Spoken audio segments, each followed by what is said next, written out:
Hello everyone, welcome to the Traveling Vegan YouTube channel.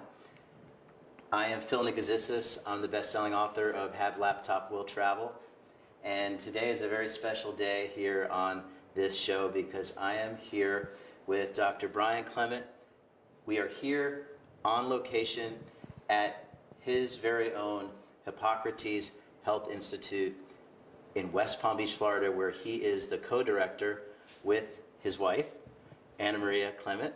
So welcome, Brian. So nice to be with you, Phil. Great to be with you. Yeah. And so I came to as you know, I came to the Institute about 10 years ago and went through a couple of the programs, and you've inspired me and you've inspired so many people. And I want to talk about some of the fundamental principles of health and nutrition, and why even do this in the first place.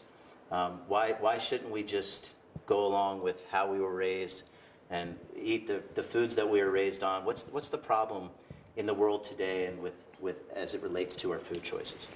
Well, as we all know, thinking people, it's evident that we're sicker than we've ever been. The pretense has been from the medical industry that we live longer. This is a lie.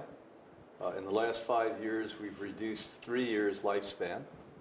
Our children are sick for the first time in history. In the last 25 years, we went from 12% of our youth having chronic diseases or problems to over 50%. So something's up, and it certainly has to do with diet, attitude, chemicals, pollution everywhere, not only in the air and the water, but in the clothing that you wear.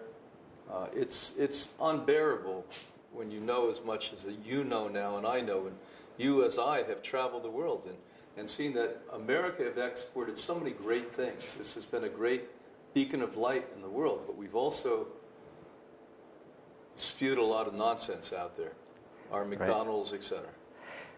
So let's talk about some of the basic fundamentals of health. One of the things that I always thought I loved hearing for the first time, and it really inspired me, was, and it simplified it, because with this nutrition thing, I mean, you could literally, well, PhD, like yourself, you can get a PhD in this stuff. Yes. And for me, I don't want to say I'm not that smart. What I really want to say is there's a lot of stuff to keep track of, especially when you get into the chemistry and things like that. Yes. But the thing that really summed it up that you said that made it really accessible for me and to others, I think, is all life comes from the sun, therefore eat plants. Yes. And so can you expound on that and develop that idea a little bit for us? Well, I'll make it simple for you. You know, we exist. Every one of us sitting here now listening and being together exists because of this light that comes from first protons. Every single second in the middle of the sun, endless zillions, and that's not made up. We don't even have a way to count this. Endless zillions of these protons are born. They immediately start to bang back and forth on neutrons, creating heat. So when See, I've already lost you, but continue. No, just you are. Well, look at us. Oh, look yeah. at us. So you could tell we're Florida locals because we're the ones that don't wear socks with our suits. And we want those photons to hit our knees. That's and right. Our legs here. We need every little bit we can get. So the photons are they're banging back and yeah. forth. Now here's the magical part of the story. They actually spent 100,000 years getting to the ends or the parameter of that sun. Back and forth, back and forth. They shoot off so rapidly, they turn from matter to light, to frequency. And they take only 8.5 minutes to reach the Earth. Now, what evolved on the planet Earth for them to be captured so that we can have life, so you can be here? Green, leafy plants.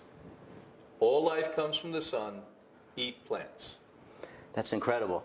So as I understand it, about 500 million years ago, these plants started to generate themselves and through photosynthesis, and then create the phytochemicals. Exactly. And so we come along 500 million years later, right? And then we rely on them. We benefit from them. We have this symbiotic relationship with them. Yes. We breathe in. They give off the CO2. We breathe. They give off the oxygen. And then we breathe out the CO2, right? Yes.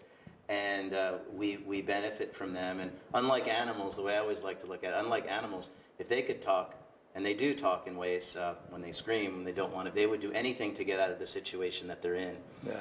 to be executed for our enjoyment. But if the plant, the way I like to look at it, if the plants could speak, they would say, "We're so happy to be part of the cycle of life with you humans." Well, they do. And, one of the most wonderful films I've ever seen, thank God I had children, I went to see Lion King.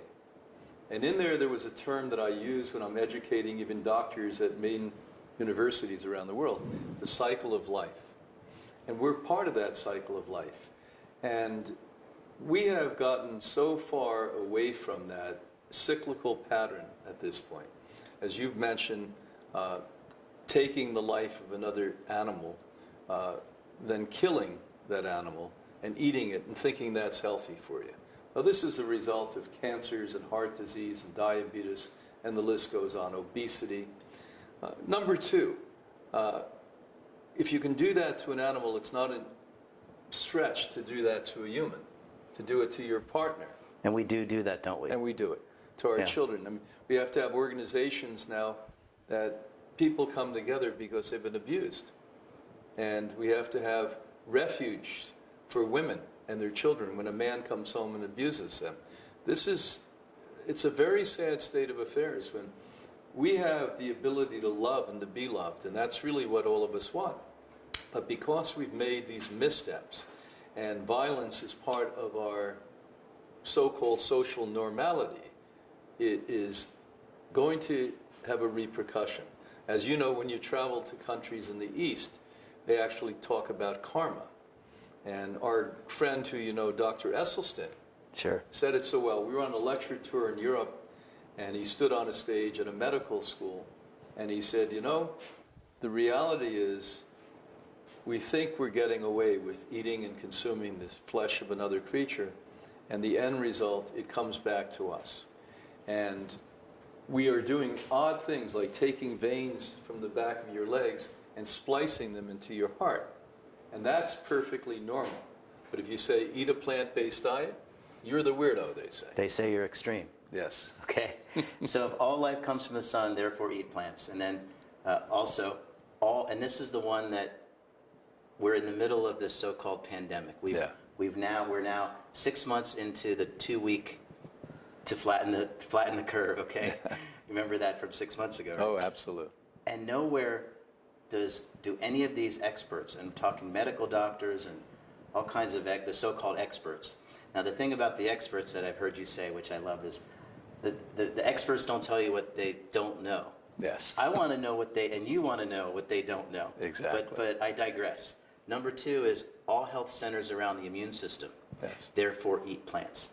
And if you could maybe weigh in on that and compare and contrast what you see in the mainstream news when those automatons get up there and those lifelong bureaucrats who might be medical doctors but haven't seen patients in decades. Yeah. If you could compare and contrast what they're saying about the immune system versus what you know from being the director of this 67-year-old institution here at Hippocrates Health Institute. Tell me about what you know about the immune system and the role of diet and exercise and lifestyle versus what they're saying. Well, I began my work in 1970, and when I would go out before the AIDS epidemic and even mention the word immunity to physicians, they would shy away from it. And doctors, even today, in the beginning of the 21st century, consider immunity something that causes problems. They actually created a group of diseases called autoimmune disease. And they're bold enough to perceive that patients are ignorant. And they say ridiculously untruthful things like, your immune system is attacking you. That's not true. And there's no such thing as an autoimmune disease. I finally recognized a couple of decades ago, this was a group of disorders they have nothing to do with. Medicines do not work. And so they put it in that category and come up with a story that is bizarre. Now, they also talk about suppressing the immune system. And I think modern medicine has done a lot of great things. If a person has an organ that's not functioning, they can give you an organ transplant at this point. That's incredible. It is incredible. But they put you on immune system suppressing drugs, so another conversation I have. But they don't talk about the brilliance of the immune system and the unbelievable sophistication of it. It is like the Israeli army I'm talking about the best army on the planet Earth. There's no army that's like this army. You know, they know what's going to happen before you even know they're going to know what's happening. And it sits there inherently from the beginning and origins of human beings to take care of a little bit of viruses, mold, yeast, fungus, because the world was balanced. The bird would eat the bug, and the bug would eat the bacteria, and then we kill the bird, and then we have too much bacteria, and then we have viruses, and then we take plants from other parts of the world, and then we are having ever-growing populations, which, by the way, are then secretions get into the environment. Now we have the Industrial Revolution. So now we have thousands and thousands and thousands of times more problems for the immune system to deal with. And this is why we're weaker as a species than we've ever been in the history of man. And it's going to get worse as populations go up, more products, more pollution, etc. With that said, in spite of all of that, most of us don't drop dead daily. And why not? Because it is that resilient. But guess what? If you rest it, if you hydrate it, if you feed it correctly, it gains big muscles. You got a fighting chance. You got a chance. Gets big muscles. So when people come here, thousands, hundreds of thousands of people. Over 400,000 people have gone Over through 400,000 people. We literally know that everyone gets well because their immune system does it. We facilitate a program that helps to boost the immune system, but we don't heal people. Another fraud in even the natural doctors say, come to me, pay me, I heal you. Wrong. Teach you, you do it, you heal you. Can you give me an example of a certain plant-based? There's certain food here on the buffet that's every day, 365 days a year, because they are proven, the phytochemicals in these certain foods are proven to boost the immune system. Can you give us an example? I mean, people love to eat, so what should they go out to the grocery store right now and go and buy to boost their immune system? Well, you mentioned phytochemicals twice now. This is really extraordinary. So these plants that go back millions and millions of years ago created a chemistry in it that literally help our species.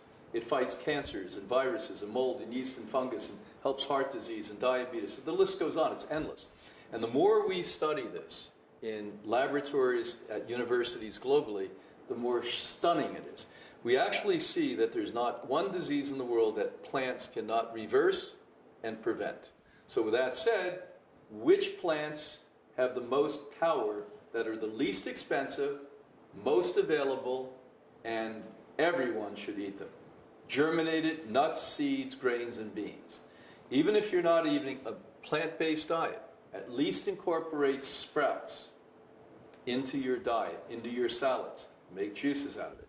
These have by far the most phytochemicals, as John Hopkins said, as Linus Pauling Institute said. I've written books. Any of you out there that are physicians or scientists that are questioning what we say, read my series of books, Food is Medicine. It's all about this. And we now today have a reserve of knowledge that every single physician, when she or he is in medical school, should be informed about. Because most diseases, as the Center for Disease Control tell us, are lifestyle diseases. Over 80% of all disease can be prevented by living a healthy plant-based lifestyle.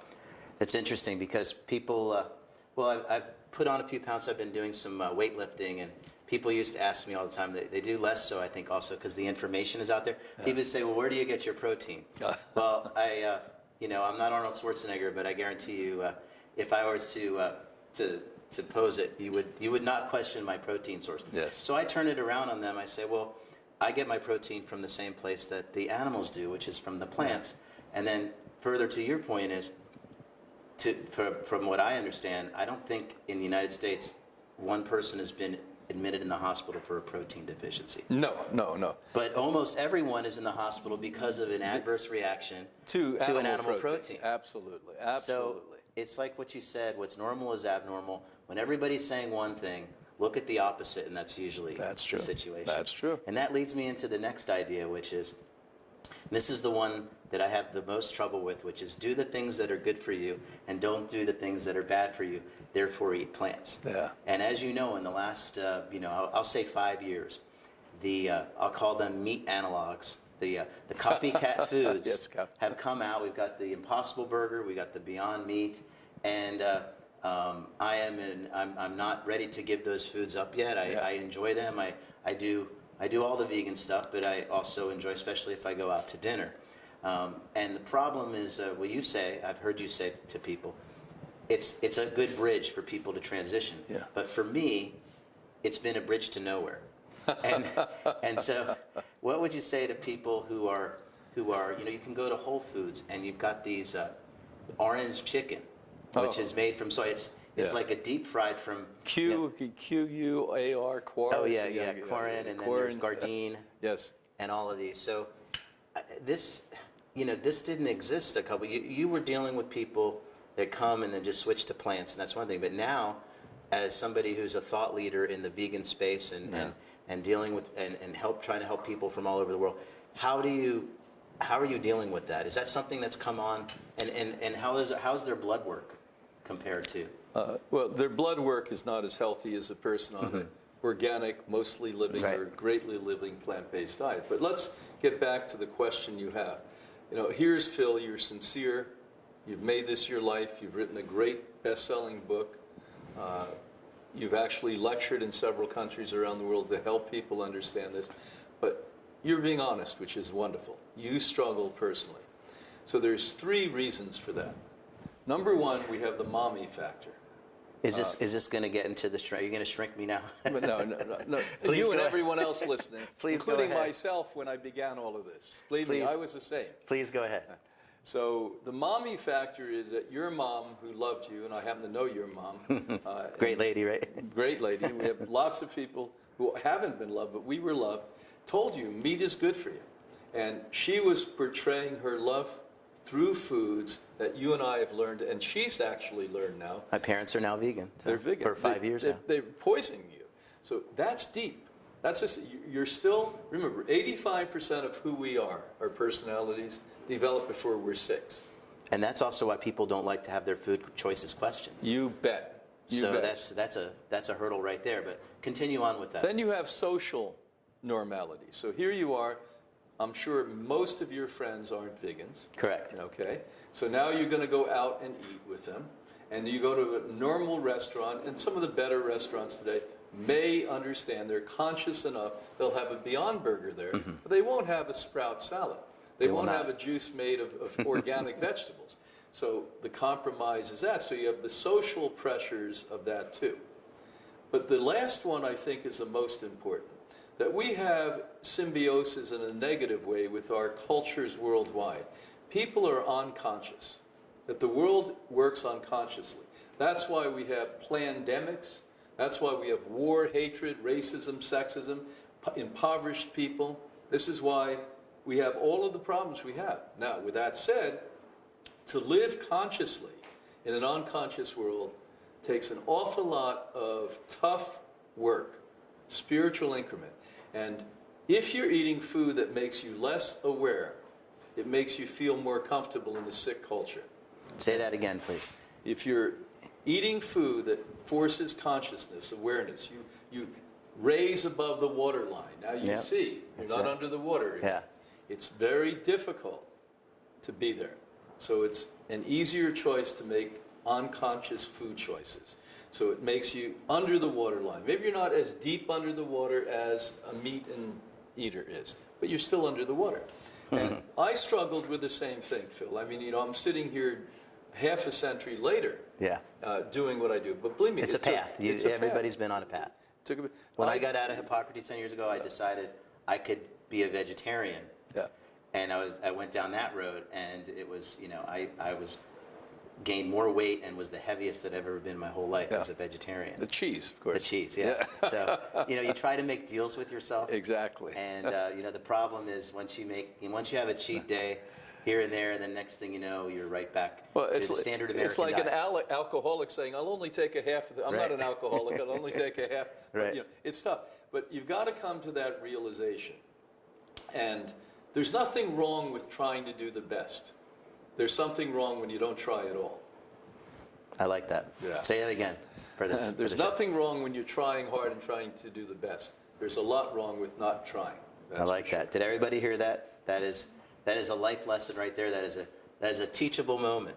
Thank you very much. Yeah. So moving on, we've actually covered a lot of ground, but I wanted to get just point out the fact that here on this beautiful tropical lush setting here at Hippocrates in West Palm Beach, it's not just the food, it's not just the information, it's not just what you're eating when you deal with people, but it's what's eating them. Absolutely. So you have a psychotherapist on staff here, and so several. So tell me that about the idea that it's not just the food and the physical and the health, because we know, when you come out of here, you feel great, you look great. And veganism, I like to say this, and you said it, veganism's great if you're a narcissist and you want to be sexier and you want to look better and you want to look at yourself with a beer and just enjoy yourself. But tell me about the other levels of the psychotherapy component and some of those things. This was a problem for me because as a nutritional scientist, I literally believed, and I was much younger and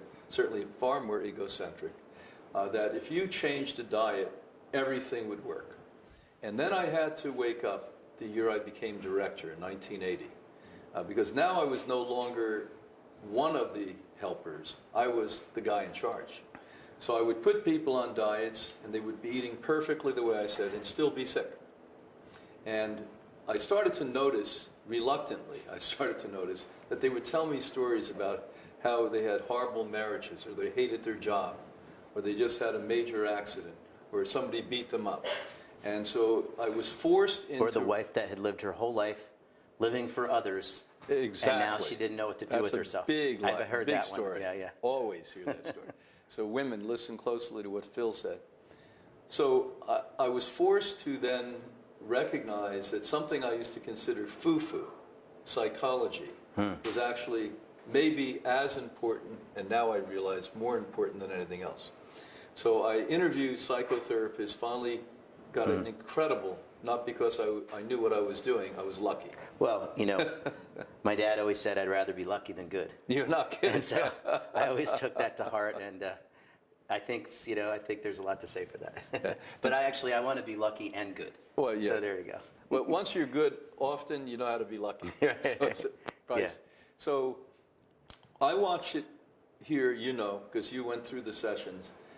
The real transformations happen when people go in and unload their blockages, unload their fear, unload maybe the reason they have cancer, maybe the reason they can't stop eating chicken delight, maybe the reason that they huff down, as I used to, giant sodas every day, or worse than that, take drugs starting with alcohol.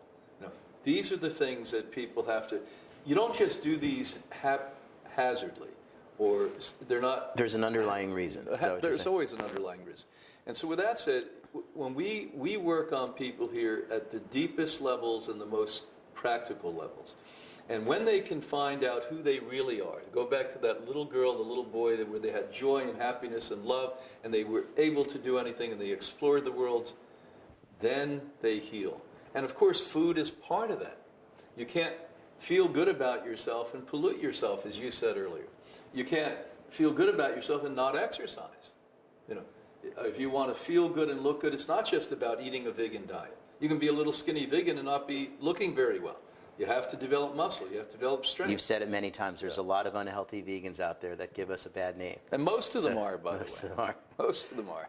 Well, great. Well, we've been here with Dr. Brian Clement, the co-director with his wife, Dr. Anna Maria Clement, at the world-renowned Hippocrates Health Institute here in West Palm Beach, a healing center where 400,000 people have gone through their 3-week life transformation program with a switch to a plant-based diet, which very often, with the help and the information, helps people to halt, reverse, and resolve chronic and catastrophic diseases, both physical and mental diseases. So, Brian, it's been an honor here to talk with you here at Hippocrates. I wanted to give you a little token of my appreciation.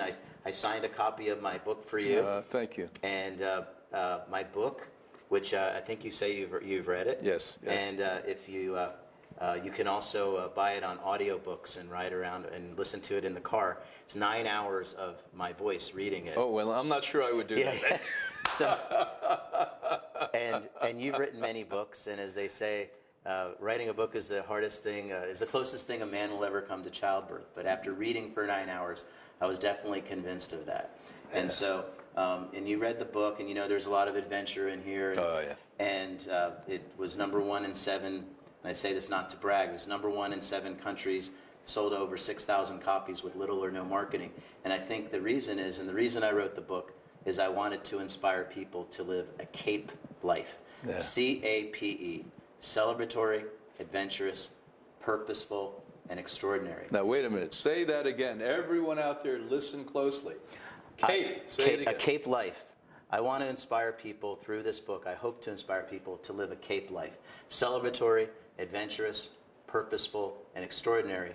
And so I give this to you as somebody who I think the whole world would agree, if there was a vote, there would be 100% in agreement that Dr. Brian Clement and his wife and his family had lived a CAPE life. So congratulations, and thank you so much for your time and also sharing this wonderful information on the Traveling Vegans YouTube channel.